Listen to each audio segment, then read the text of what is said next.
Normalmente para nós, parece haver uma certeza de que sabemos o que é o bem, o que é o mal. E que as coisas nesse mundo são bastante taxativas, ou elas são isso ou são aquilo. Portanto, pode parecer um tanto estranho o título dessa palestra, A Relatividade do Bem e do Mal, tocando no âmago de um dos pares de opostos que mais mexem com a nossa natureza interior. Mas eu gostaria de convidá-los para uma viagem intelectiva, investigativa, juntamente comigo, e não uma atitude a priori, eu já sei o que é isso, já sei o que é aquilo, vamos ver o que ele tem a dizer. Eu convido-os para pensarmos juntos, sem pré-conceitos. A ciência nos diz que tudo nesse mundo está governado pela lei da relatividade. Einstein nos mostrou que a matéria pode ser transformada em energia, energia em matéria. Consequentemente, energia e matéria seria equivalente a espírito e matéria. Então, se os dois são autotransformáveis, os dois são relativos. Uma realidade pode ser, num determinado momento, um polo, num outro determinado momento, outro polo. Consequentemente, no nosso mundo, pelo menos físico, há uma relatividade dos extremos, vamos chamar, do bem e do mal. Mas, quando nós examinamos a vida nesse mundo, nós vemos muita crueldade, muita maldade, principalmente muito sofrimento. O sofrimento é uma constante tão gritante na vida em nosso planeta que o maior instrutor de todos os tempos, o Senhor Buda, começou o seu ensinamento nessa premissa: dukkha, o sofrimento. A realidade da vida do homem é o sofrimento. Existe o sofrimento, aí depois começou a investigar a raiz do sofrimento, se o sofrimento pode ser terminado e como fazê-lo. Mas vamos então procurar entender um pouco mais a natureza do mal, a sua origem. Vamos ver, por exemplo, poderíamos dizer que a dor é um mal? É verdade, não é? A dor é um mal, não é isso? No entanto, nós não podemos viver sem a dor. Parece absurdo isso. Mas vejamos, nada do que existe em nosso mundo existe de forma aleatória, tudo tem a sua razão de ser. Vejamos a dor. Se nós estivéssemos livres de dor, num determinado momento que estivéssemos em nosso banheiro, caminhando descalço, pisaríamos em algo pontudo, mas como nós não sentimos dor, nós nem notaríamos que tínhamos pisado em algo pontudo. E continuaríamos a caminhar, talvez aquele preguinho tivesse entrado na carne do nosso pé, nós não notaríamos porque não iríamos sentir dor. Aí iríamos ter uma infecçãozinha que passaria a ser uma infecçãozona, daqui a pouco a nossa perna estaria gangrenada. Consequentemente, a dor aqui em nosso planeta, em nossa vida humana, é uma espécie de alarme. É um alarme doloroso, mas é um alarme de que a harmonia foi rompida. Consequentemente, nós não podemos partir da premissa de que toda a dor é um mal. Aliás, nós sabemos que uma das leis fundamentais de toda manifestação é a lei de causa e efeito, o que no Oriente chamam de karma. Consequentemente, tudo aquilo que nós originamos através de nossas ações, do nosso corpo, de nossa fala e até mesmo de nosso pensamento, repercute no mundo ao nosso redor e depois volta a nós como a experiência da consequência de nossa ação. Consequentemente, muito do que nós chamamos de mal, do sofrimento que nós recebemos, é uma consequência dos nossos atos. Então, nós começamos a ver que uma atitude peremptória de separação, isso é o bem e isso é o mal, pode ser mais difícil do que imaginávamos a princípio.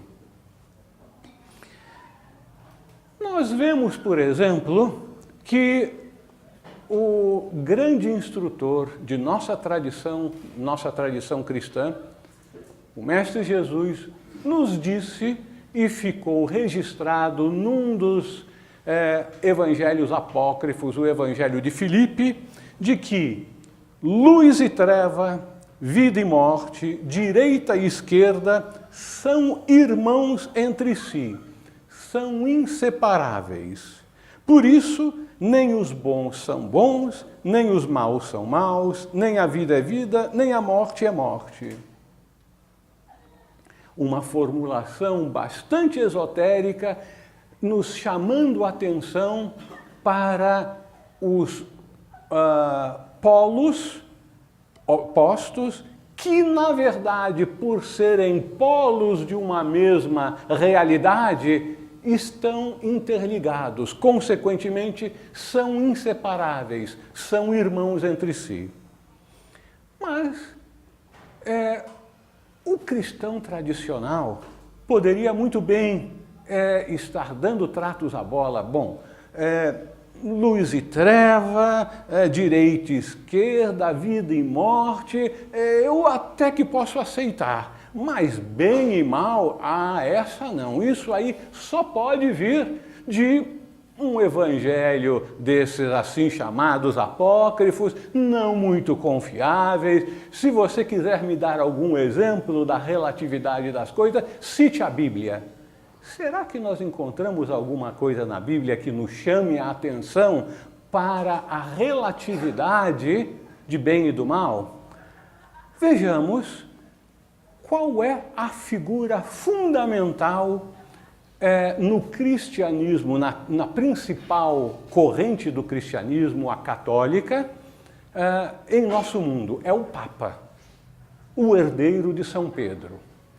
Vejamos então o que Jesus disse a Pedro numa determinada ocasião, que ficou registrado no Evangelho de Mateus, capítulo 16, versículo 23.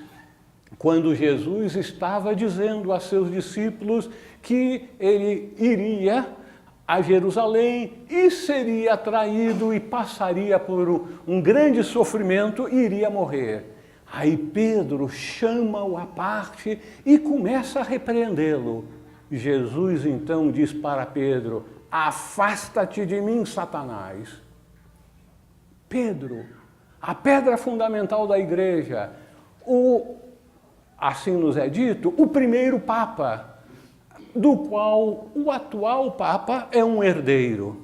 Será que nós vamos tomar essas palavras da Bíblia, como os católicos e os evangélicos dizem que é a palavra de Deus absolutamente correta? Então nós deveríamos assumir que Pedro era Satanás e todos os herdeiros de Pedro, todos os papas, seriam satanases.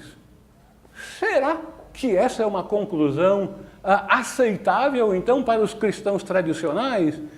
Ou será que a Bíblia é uma escritura sagrada que utiliza uma linguagem muito especial? Essa é uma linguagem alegórica e que todos os personagens em uma determinada passagem representam aspectos do ser humano.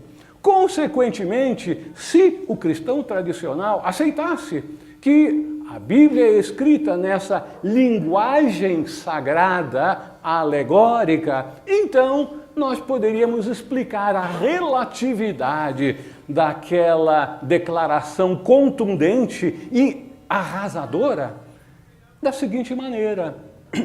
Nessa passagem, Jesus representa o divino em cada um de nós, que quando imbuído de sua missão divina, que é a evolução, e que deve partir para uma nova etapa, que implica no seu sacrifício total, na sua renúncia total, que equivaleria à morte, para que haja uma ressurreição de um novo ser, agora capacitado para um nível mais elevado de sua missão terrena, e que Pedro representa como, ao longo da Bíblia ele realmente representa, simboliza a mente concreta, que está apegada, que está amarrada às coisas desse mundo.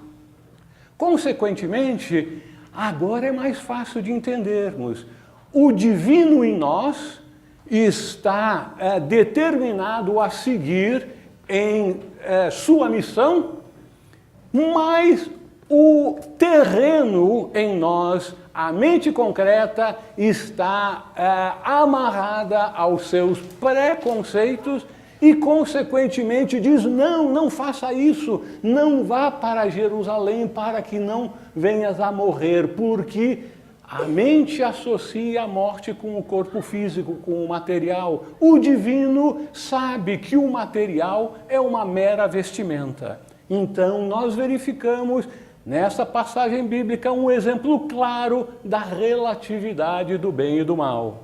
Nós poderíamos agora, então, tentar examinar um pouco mais a origem do mal. Nós partimos da premissa de que a manifestação no universo ocorre em que tudo emana de uma mesma fonte, de uma mesma origem. Essa origem única de tudo que existe é essa raiz sem raiz, fonte sem fonte, porque é eterna, nós chamamos de Deus. O princípio fundamental de todas as tradições espirituais é a unidade de todas as coisas. Para os cabalistas e os esoteristas, a realidade última, antes de se manifestar, quando existe de forma absoluta, homogênea, eterna, é chamada pelos cabalistas hebreus de Ain.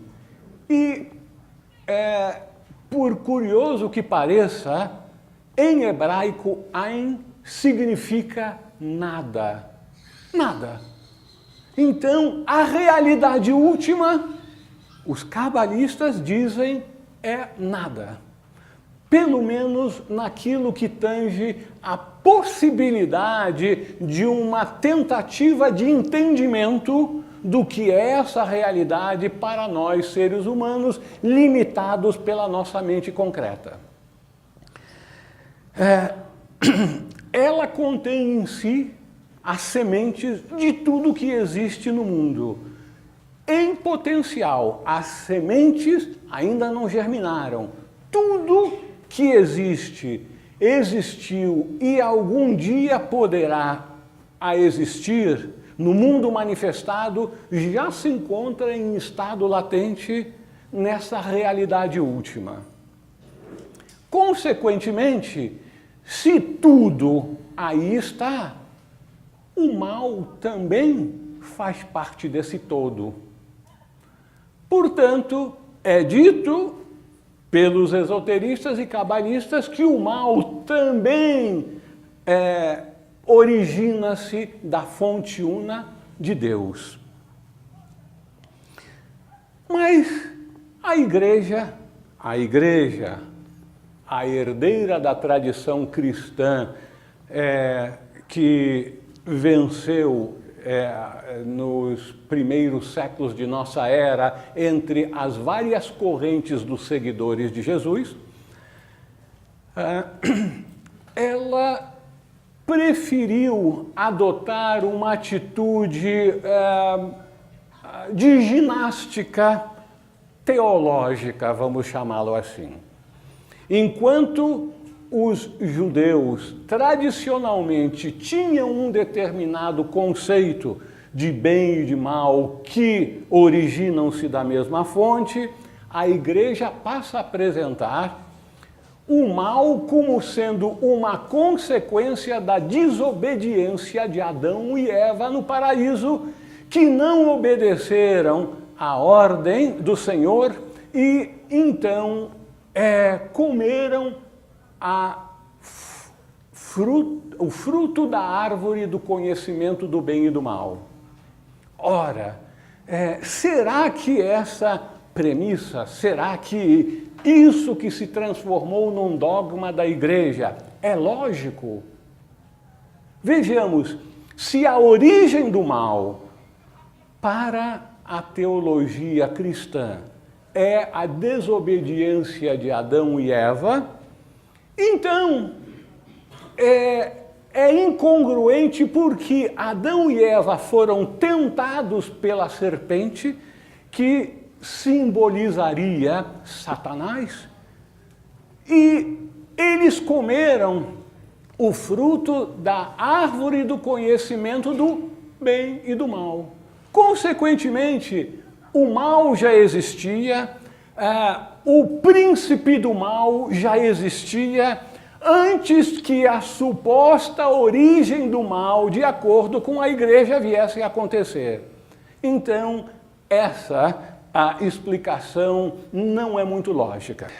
Em virtude disso, algumas correntes gnósticas, outros grupos de seguidores de Jesus nos primeiros tempos, apresentavam que, ao ocorrer a manifestação, o Deus Supremo, na manifestação, assumia a forma, o conceito, para o nosso entendimento, não que ele tivesse uma forma, não que o Deus Supremo fosse sujeito a conceitos, mas a maneira pela qual nós poderíamos nos aproximar ao entendimento daquele primeiro nível de manifestação da deidade seria que o Deus Supremo seria Abraxas. Abraxas seria, então, uma divindade de duas cabeças, simbolizando a polaridade de espírito e matéria, luz e treva, bem e mal. E, subsequentemente, toda uma série de divindades que equivalem exatamente àquilo que a igreja mais tarde veio a chamar de Pai, Filho e Espírito Santo. Para os gnósticos era Abraxas, Christos e Enóia, que era a mente.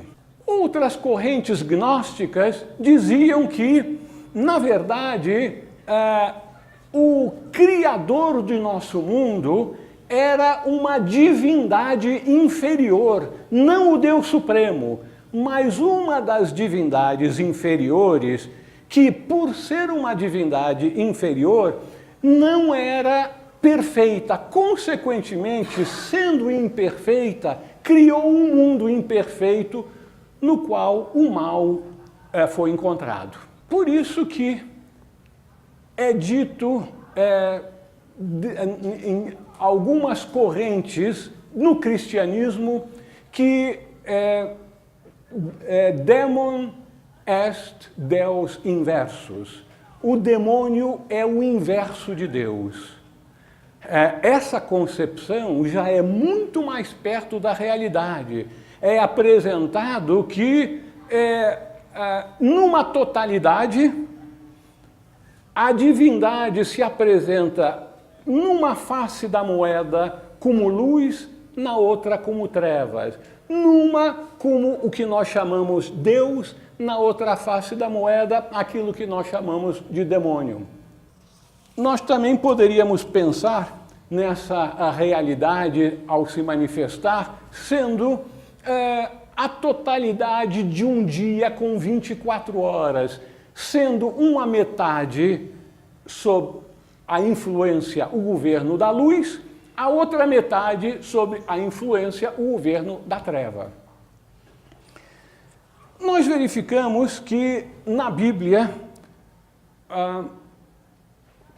o início da criação, que nós esoteristas preferiríamos chamar de manifestação ou emanação, o primeiro passo, o primeiro dia que representa a primeira era dessa criação imensa, foi a divisão daquilo que antes era homogêneo em duas polaridades, dia e noite. Deus separou o céu da terra, o dia e a noite. Essa teria sido a primeira grande era da criação. E, consequentemente, com isso, ao iniciar o processo de manifestação da diversidade advinda da unidade, essa diversidade de formas, essa heterogeneidade, criou então as condições para o aparecimento do mal. O Senhor Buda apresenta a sua doutrina em que o mal é inerente na manifestação, não é inerente à matéria, porque a matéria é eterna, mas às formas, porque as formas são condicionadas. Consequentemente, as formas que são moldadas com a matéria, por serem condicionadas, estão sujeitas ao mal.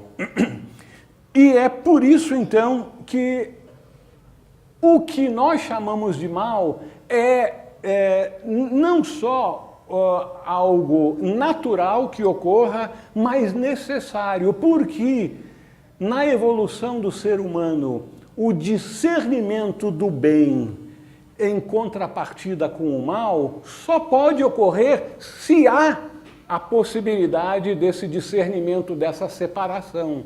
Se bem e mal fossem a mesma coisa, não seria possível, mas eles têm que existir. Então é uma realidade o aparecimento do mal, do sofrimento, em virtude das formas condicionadas, porque aqueles que estudam o budismo sabem que a doutrina do Senhor Buda nos ensina que tudo é um reflexo da mente, tudo é criado, ou no seu sentido cosmológico, pelo que chamaríamos a mente divina, ou no sentido mais microcósmico, com relação à vida do ser humano, o pensamento de cada um de nós, que depois é traduzido em palavras ou em ações. Portanto, tudo que existe está condicionado, todas as formas estão condicionadas, consequentemente, podem gerar o mal. Mas nós verificamos que a eterna luta entre o bem e o mal é relatada na Bíblia em diversas passagens. Em vez de fazer um rol dessas diversas passagens, eu vou mencionar uma que é bem conhecida no Antigo Testamento. E isso é a história de Esaú e Jacó, os filhos gêmeos de Isaac. E a história bíblica, como nós sugerimos anteriormente, é sempre uma alegoria que nos apresenta, nos ensina, se nós soubermos ler, interpretar essas passagens devidamente, nos ensinam verdades extremamente profundas e transformadoras que servem como guia para a nossa jornada espiritual. Então, Esaú e Jacó são gêmeos. Gêmeos indicam que fazem parte do produto de um mesmo útero, que vêm juntos, e Esaú, o gêmeo que representa a polaridade positiva, nasce primeiro, seguido por Jacó, que segura-o pelo calcanhar, para que entrem na manifestação, no mundo material, juntos, ligados. E toda uma longa história da vida de Esaú e Jacó, mas principalmente de Jacó, que representa a polaridade feminina. Na manifestação, a polaridade feminina, entre outras coisas, representa a matéria. E mais para o final da história de Esaú e Jacó, temos uma passagem bastante estranha se for lida literalmente, que Jacó lutou contra o Senhor Javé, durante toda uma noite, e que a batalha não teve um vencedor.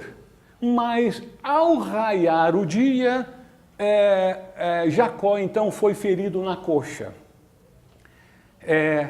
A simbologia aqui é extremamente interessante. Eles lutaram durante uma noite. A noite é um período de trevas. É um período em que a matéria tende a se sobrepor ao espírito.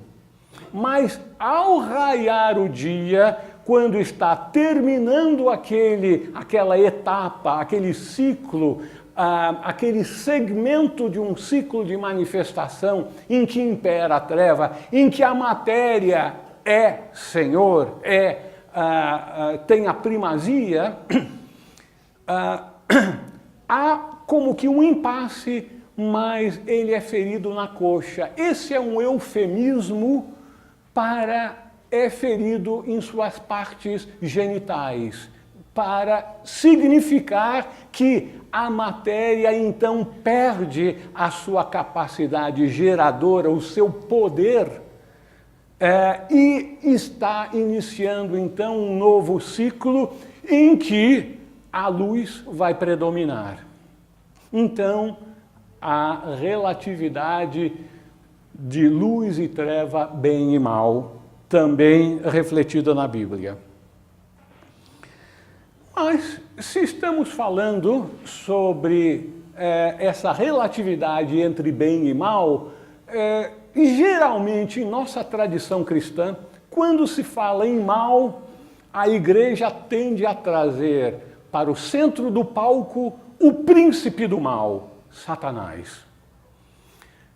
Certas igrejas, certos segmentos da família cristã parecem dar uma primazia para o opositor, para Satanás.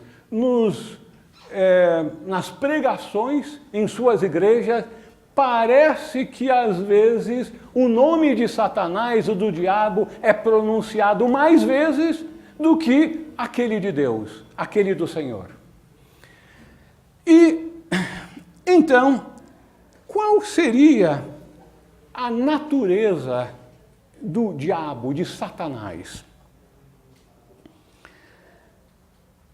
A natureza divina do opositor, como era conhecido nos primórdios de nossa tradição a figura de Satanás, é apresentada claramente no livro de Jó. O livro de Jó, como o livro de Enoque e o Apocalipse, são 3 dos livros mais profundos e mais instrutivos de nossa tradição judaico-cristã, porque eles relatam de forma bastante, e eu enfatizo, bastante velada, o processo de iniciação. Como a iniciação, tradicionalmente, é um mistério, o que pode ser dito a respeito da iniciação tem que ser dito de forma altamente velada. Então, no livro de Jó, capítulo 1, versículo 16, Satanás é chamado de um dos filhos de Deus. Isso na Bíblia canônica. Então, Satanás é chamado um dos filhos de Deus. Também, em outras vertentes, é apresentado que Lúcifer era o anjo mais belo, mais poderoso, mas deixou-se levar pelo orgulho, quis ser como Deus, e aí caiu e foi expulso do paraíso.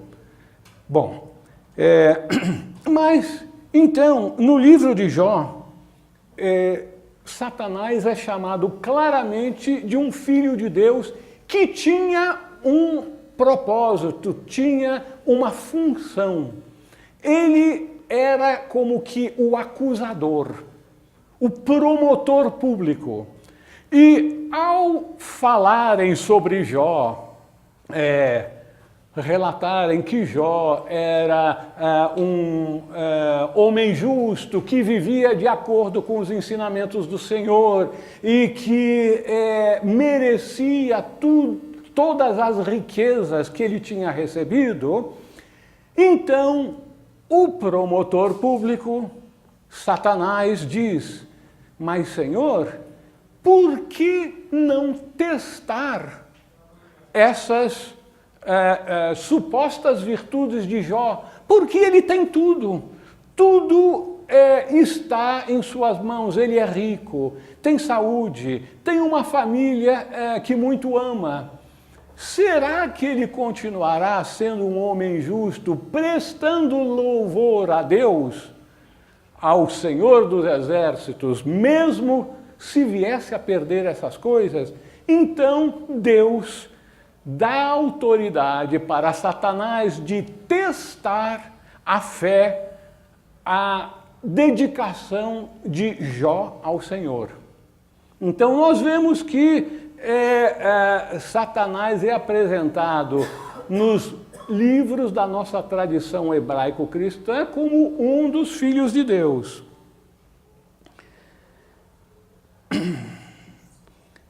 E tanto é assim que um dos padres da igreja primitiva, Lactâncios, conhecedor da tradição hebraica, chegou a escrever que o verbo, o Logos, é o irmão mais velho de Satanás, que é de Satã, que é um dos filhos de Deus. Então, que o Cristo seria o irmão mais velho de Satã. Escrito por um dos padres da igreja. Essa questão do papel do diabo, da natureza de Satã, é tão importante que os teólogos chegam a afirmar entre eles que Satanás é central, é fundamental para o dogma da igreja. No século XIX, famoso escritor francês, de Mousseau, que era muito amigo daquele cardeal que na época era o chefe da congregação, daquela entidade antes chamada da Santa Inquisição, que atualmente é conhecida como a Congregação para a Defesa da Fé, cujo último chefe tornou-se Papa, o Papa Bento XVI. De Mousseau disse que não podemos perder nossos demônios. Graças a Deus pelos demônios, porque se não fossem por eles, nós não teríamos o cristianismo, porque de que viria nos salvar o Senhor se não existisse um diabo? Então, amarrando a figura de Jesus à figura de um diabo, consequentemente antropomorfizando as duas entidades, seres, conceitos, porque o divino nós falamos com palavras, mas a realidade do divino é algo que transcende inteiramente as nossas palavras.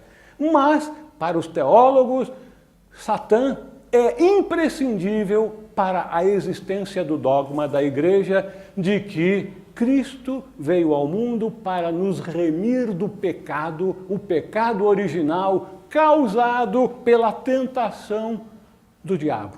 Eu acho que o conceito, a natureza de Satanás ficará mais clara para nós se nós procurarmos examinar não fato, não conceitos, mas um processo. O processo da emanação do nosso universo. As duas primeiras palavras da Bíblia, em Gênesis capítulo 1, versículo 1, em hebraico são Bereshit Elohim, que quer dizer, no princípio os Elohim. Elohim é uma palavra hebraica coletivo para os grandes arcanjos construtores. É o que os cabalistas chamam também de Sefiroth. As sefiras, vamos aportuguesar, Sefiroth, esse plural coletivo, os grandes construtores que representam aquilo que nós chamamos de Deus. Da mesma forma como na tradição cristã, nós nos referimos à deidade, a Deus, como uma unidade numa trindade de Pai, Filho e Espírito Santo, nós também poderíamos, pela mesma lógica, nos referir à deidade como uma coletividade de arcanjos construtores. E é exatamente isso que os judeus fazem nas primeiras palavras da Bíblia. Que Deus, o construtor do nosso universo, são os Elohim. Então, ao começar a manifestação, uma manifestação é composta de um imenso ciclo de descida até chegar ao seu ponto mais baixo para uma posterior subida. Ou seja, a manifestação começa num processo de involução, em que a vida, a energia que faz com que progressivamente seja possível a criação de formas, desde os planos mais sutis, mais elevados, progressivamente para planos cada vez mais densos, até chegar ao seu ponto mais baixo, que seria a matéria, em que o espírito, na verdade, a consciência, estaria aprisionada na matéria. Esse é um processo longuíssimo, é algo que duraria bilhões e bilhões e bilhões de anos. Então, nesse processo, alguns dos Elohim estariam envolvidos. Os cabalistas chamam esses Elohim de sefiras inversas, também chamado de hierarquias satânicas.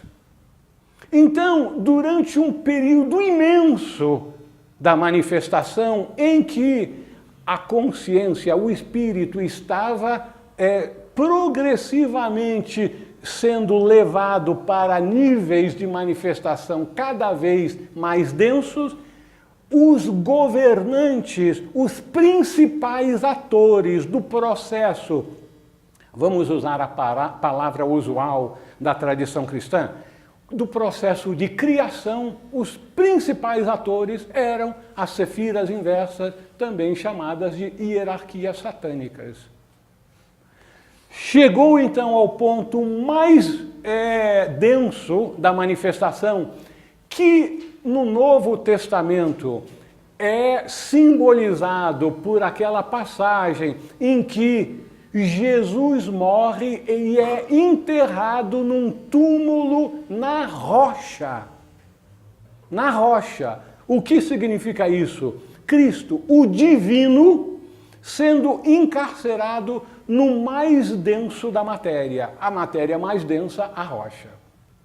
Aí então começa o processo de manifestação, o processo evolutivo, a etapa evolutiva. E aí há uma reversão. Os antigos heróis, as hierarquias satânicas, são como que depostos, empurrados para o lado. A partir de agora, os novos heróis serão as hierarquias da luz, lideradas pelo arcanjo Miguel, que vão promover a salvação da alma, a evolução, o retorno à casa do Pai. Então, Satã e seus anjos têm um papel tão importante no processo de emanação como as hierarquias de luz, como nós as conhecemos. Isso certamente deve baratinar a cabeça de muita gente. No entanto, se nós formos lógicos, se nós procurarmos entender os processos pelos quais essas coisas ocorrem, nós vamos verificar que não pode ser de forma diferente. Mas como o ser humano só toma consciência da história, de sua própria vida, durante o processo evolutivo, já começa a se comunicar, já começa a ter interesses filosóficos, interesses pela vida espiritual, então já está no processo evolutivo em que os heróis são as hierarquias de luz, são aqueles que nós chamamos de anjos e arcanjos do Senhor, e os vilões da história são Satã e seus anjos. É interessante que no Apocalipse existe uma passagem em que é dito, Apocalipse capítulo 12, versículos 7 a 9. Houve então uma batalha no céu. Miguel e seus anjos guerrearam contra o dragão. O dragão batalhou juntamente com seus anjos, mas foi derrotado. E não encontrou mais um lugar para eles no céu. Foi expulso o grande dragão, a antiga serpente, o chamado diabo ou Satanás, sedutor de toda a terra habitada. Foi expulso para a terra e seus anjos foram expulsos com ele. Quando nós nos limitamos a achar que a Bíblia é um livro de história como todos os outros livros de história e procuramos entender literalmente a Bíblia. A gente acha que houve uma guerra lá em cima no céu e Satanás e seus anjos foram despencados, caíram e só encontraram guarida então na terra. Mas a terra simboliza a matéria, o céu simboliza o espírito. Consequentemente, a expulsão simbólica de Satanás e seus anjos do céu, do plano espiritual, do espírito para a matéria densa, é a consequência natural do processo da polarização, da eterna luta entre espírito e matéria, entre o suposto bem e o mal. Então, nós vemos que estamos nesse processo em que já estamos na etapa evolutiva. Satanás é o opositor, mas ele continua tendo um papel a prestar no processo evolutivo, porque o processo evolutivo visa a nos tornar perfeitos como o Pai que está no céu é perfeito. Esse processo de perfeição do homem, que é a realização mais elevada do divino em nosso planeta, requer que consigamos purificar e manifestar plenamente o divino em nós. Vai chegar numa determinada etapa de nossas vidas que, totalmente cônscio de nossa natureza divina, tendo-nos entregue plenamente à vida espiritual, nós entraremos no processo acelerado, no caminho acelerado de retorno à casa do Pai, o caminho iniciático. Esse processo inicia-se quando Cristo nasce. Não necessariamente o Cristo histórico que nasceu na Palestina há cerca de 2000 anos atrás, mas quando Cristo em nós, que Paulo ficava rouco de repetir, Cristo em vós, esperança de glória.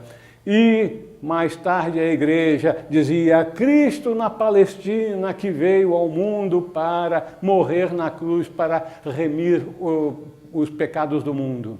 Então, é Cristo em nós que tem que nascer, mas Cristo em nós depois precisa se desenvolver, crescer, expandir os seus poderes até alcançar a perfeição que Paulo, outra vez, descreve como a estatura da plenitude de Cristo em nós. Durante todo esse processo, mesmo após o aparecimento de Cristo em nós, o opositor, a matéria, terá um papel a prestar. Tanto é assim que, após aquele evento no relato evangélico que simboliza a segunda iniciação, que é o batismo do Senhor, então é dito que Jesus retirou-se para o deserto, onde passou 40 dias sendo tentado pelo demônio. Bom, agora nós já sabemos que o demônio não era um ser externo, com rabinho, chifre e tridente e tudo mais, vestido de vermelho, não é nada disso.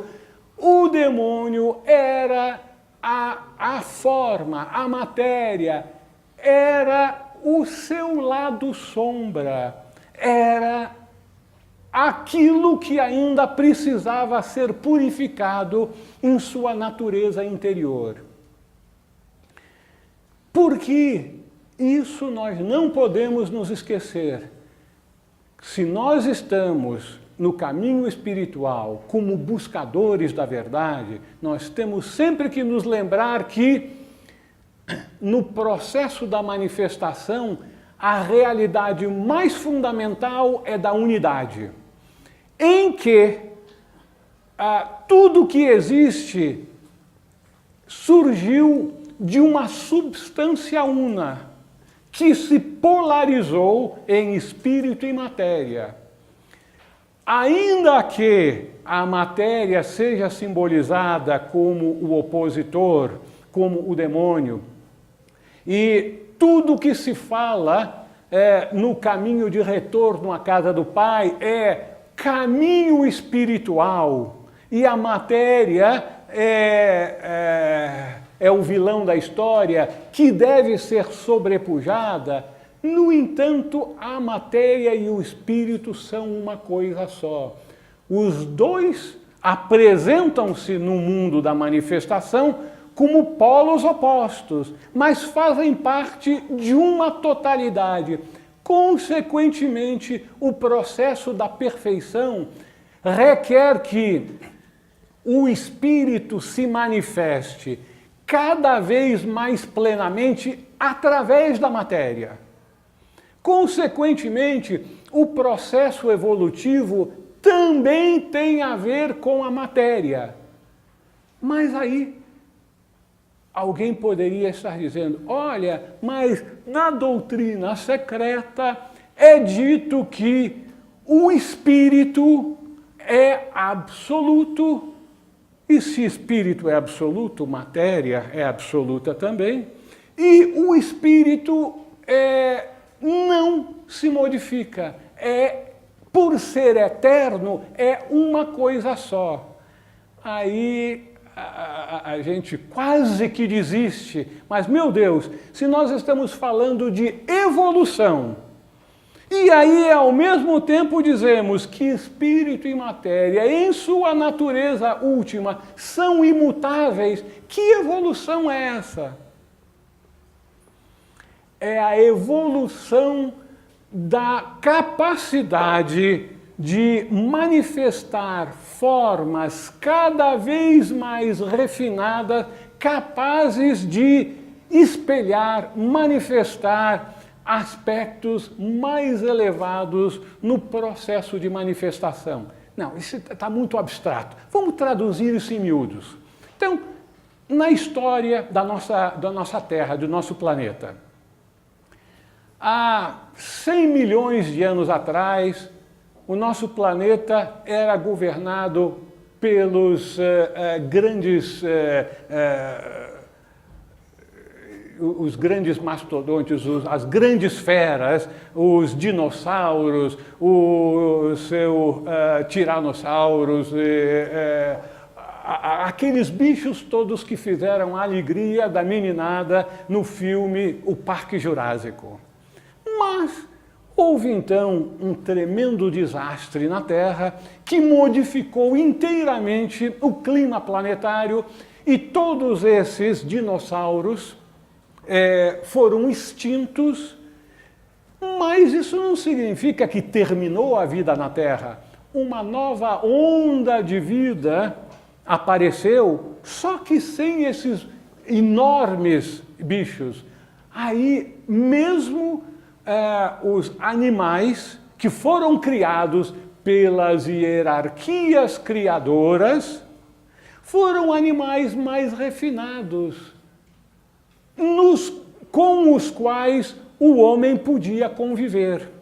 Então, nós vemos que as sucessivas ondas de vida que expressam o processo evolutivo são capazes de moldar formas cada vez mais refinadas para que o espírito possa manifestar através da matéria, porque luz e treva, espírito e matéria são irmãos entre si, então possam manifestar formas cada vez mais refinadas. Finalmente, então, eu gostaria de dizer por que eu decidi apresentar uma palestra sobre um tema tão delicado.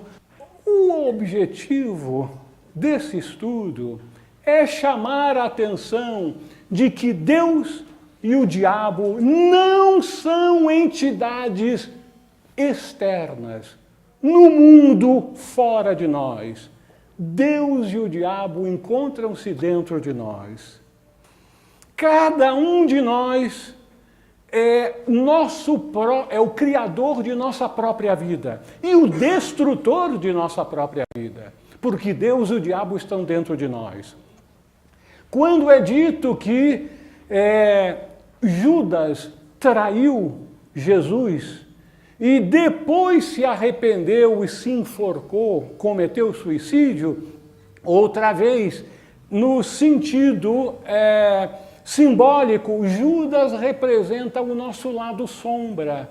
Aquilo que nós ainda, mesmo que estejamos bem avançados no caminho evolutivo, como era o caso daquele ser em que Jesus simbolizava o Cristo interior e Judas simbolizava aqueles aspectos de sua natureza inferior que ainda não tinham sido purificados. Então, Judas reconhece a sua traição e se enforca. Se enforcar, cometer suicídio, quer dizer o quê? Tirar sua própria vida. Sua própria vida no sentido simbólico de sobrepujar aquelas tendências negativas em sua vida. Porque tudo que ocorre na vida espiritual ocorre dentro de nós. Quando é dito que devemos seguir o caminho é um caminho para dentro. É por isso que todas as tradições espirituais falam: homem, conheça-te a ti mesmo, porque é em teu interior que encontrarás o Salvador. Quem é esse Salvador? É Cristo. Mas é Cristo em nós. Quando nós conseguimos fazê-lo nascer e atuar com toda a sua pujança, aí sim nós seremos salvos. Então, eu convido a todos a se lembrarem sempre que os ensinamentos espirituais devem sempre nos voltar para o nosso próprio interior e que nós somos o nosso próprio Salvador. Nós somos responsáveis pela nossa própria vida. Muito obrigado.